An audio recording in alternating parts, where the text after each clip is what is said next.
বসেই তার লম্বা কান দুটো বন বন করে পাখার মতো ঘোরাতে লাগলো, আর তাতেই ছাতার বাড়িটা আরো দ্রুত গতিতে ছুটতে শুরু করলো। তারপর সেবার বর্ষা নামলো যেন আকাশ ফুটো করে। গায়ের মোড়ল চেঁচিয়ে বলে গেছে, বুপের দিকে তাকিয়ে রইল। ওগো, আমার বড্ড ভয় করছে। টুকুরের মুখটা দেখো, ভয় কেমন ফ্যাকাশে হয়ে গেছে। এই বুঝি চালটা মাথার উপর ভেঙে পড়লো। কি করি? হ্যাঁ, পেয়েছি, উপায় পেয়ে গেছি। মনীষা, দড়ি বের করো। আর টুপুর মা, তুই বাঁশের কঞ্চিগুলো আনতো। এই ঝড় জলে কি করবে তুমি?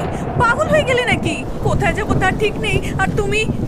আরে পাগল নয় গো, আমি একটা বাড়ি বানাবো, আমাদের নিজেদের বাড়ি, ছাতার বাড়ি। যেমন কথা তেমন কাজ।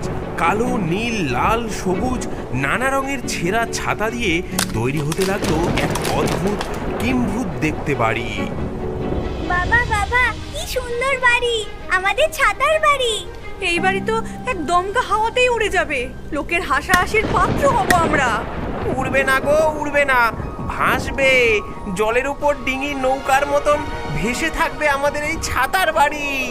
আর ঠিক সেই মুহূর্তে ভোলার বানানো ছাতার বাড়িটা ক্যাচক্যাচ শব্দ করে মাটির কোল ছেড়ে জলের উপর ভেসে উঠল।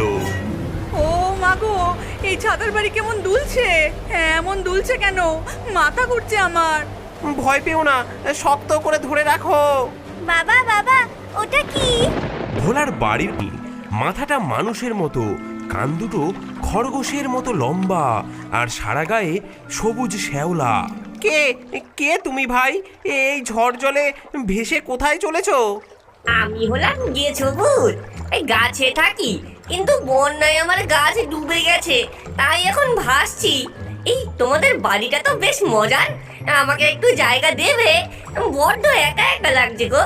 ওগো, না করো না, ভূতের সঙ্গে পাঙ্গা নিতে নেই। কি জানি যদি ঘাড় মটকে দেয়। আরে না না, এসো ভাই, এসো, উঠে এসো। একসাথে থাকলে ভয় কম লাগবে। কেছো ভূতটা এক লাফে তাদের ছাতার বাড়ির এক কোণে এসে বসলো। বসেই তার লম্বা কান দুটো বন বন করে পাখার মতো ঘোরাতে লাগলো, আর তাতেই ছাতার বাড়িটা আরো দ্রুত গতিতে ছুটতে শুরু করলো। তারপর ও গেছো ভাই, তোমার কানের গতিটা একটু কমাও।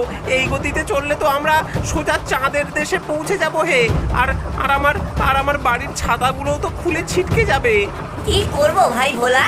এই কানের উপর আমার নিজেরই কোনো নিয়ন্ত্রণ নেই। খুশির চোটে বেশি ঘোরে, ভয়ে আরো বেশি ঘোরে, আর খিদে পেলে তো কোনো কথাই নেই। যেমন ধরো না, এই দেখো, আমার এখন বড্ড খিদে পেয়েছে। কথা শেষ না হতেই জলের মধ্যে থেকে